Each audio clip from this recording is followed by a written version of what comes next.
हमारा और आपका सामना हर रोज न जाने ऐसे कितने लोगों से होता है जिनके पहनावे, बातचीत और तौर तरीके को देखकर हम उनके बारे में अपनी एक राय बना लेते हैं, उन पर यकीन करने लगते हैं और उनसे मेलजोल भी बढ़ा लेते हैं। अगर आप भी अब तक ऐसा ही करते आए हैं तो मिस चालबाज की असलियत आपको इस आदत से तौबा करने पर मजबूर कर देगी।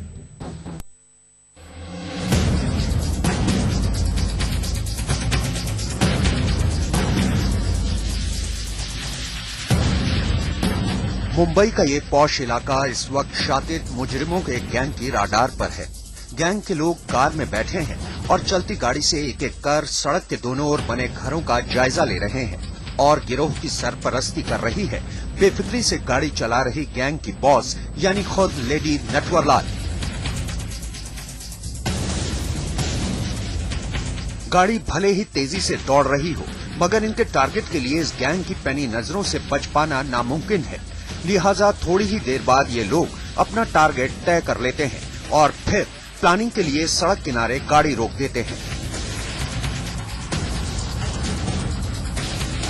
अपने जाने पहचाने अंदाज में गैंग के तीनों गुर्गों को लेडी नटवरलाल यानी मित्तल नटवरलाल हरसोला पूरे ऑपरेशन की प्लानिंग समझाती है। इसके बाद उनसे दोबारा वहीं मिलने का वादा कर वो अपने रास्ते चल देती है, जबकि गैंग के बाकी लोग मिशन पर निकल पड़ते हैं।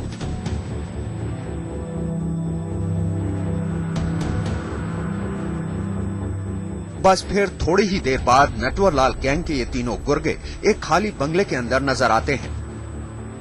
जी हां, लेडी नटवरलाल ने इस इलाके का दौरा कर इसी बंगले को बतौर टारगेट अपने गैंग को सौंपा था। लिहाजा गैंग के लोग अगले चंद मिनटों के अंदर बंगले का कोना कोना खंगाल डालते हैं।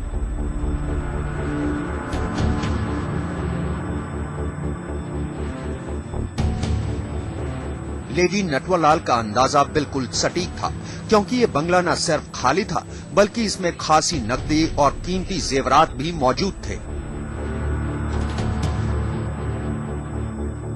लेडी नटवरलाल की शागिर्दी में चोरों के इस गैंग ने इसी तरह मुंबई के कई बंगलों को अपना निशाना बनाया और मौका पाते ही उनमें मौजूद सारा कीमती सामान साफ कर दिया। हर मामले में नटवरलाल हरसोला बाहर रहकर गैंग के काम पर नजर रखती और मिशन पूरा हो जाने के बाद चोरी का माल भी गैंग के लोगों के बीच खुद ही बांटती।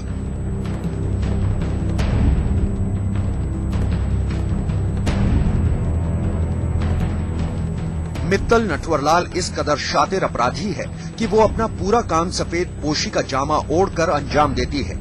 काला चश्मा, चेहरे पर रौब, लंबी गाड़ी और गाड़ी पर एक बड़ी राजनीतिक पार्टी का स्टिकर इस बात की पूरी गारंटी देते थे कि उसका धंधा बेरोक टोक चलता रहे।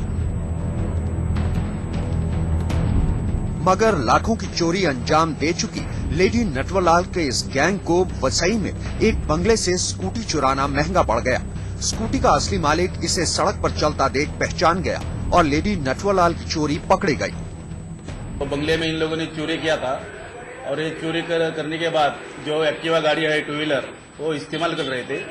वो गाड़ी से एक लड़की को उसने ठोका, उधर एक्सीडेंट हो गया। एक्सीडेंट में वो जो गिरोह है उनको ही चोट आया था, वो लड़के को चोट आया था। जो लड़के को एक्सीडेंट किया था उन्हें ये गाड़ी का नंबर देखा तो उन्हें वो नंबर पहचाना कि ये गाड़ी अपनी रिश्तेदारी की है। पुलिस फिलहाल लेडी नटवरलाल और उसके गुर्गों के जरिए ये पता लगाने की कोशिश में है कि चोरी करने की इस अनोखी तरकीब का इस्तेमाल कर उन्होंने अब तक मुंबई के कितने बंगले खाली किए हैं। हसीन अदाओं और भोलेपन की आड़ में इस गैंग ने कितनी वारदातों को अंजाम दिया है, इस बात को तो पुलिस खंगाल ही रही है। लेकिन लेडी नटवरलाल की इस करतूत ने महिलाओं की लगातार अपराध जगत में बढ़ती भूमिका में एक और नया अध्याय जोड़ दिया है, जो कि काफी शर्मनाक और चिंताजनक है। कैमरामैन प्रशांत भट्ट और तृप्ति देसाई के साथ विवेक कुमार भट्ट, ठाणे आज तक।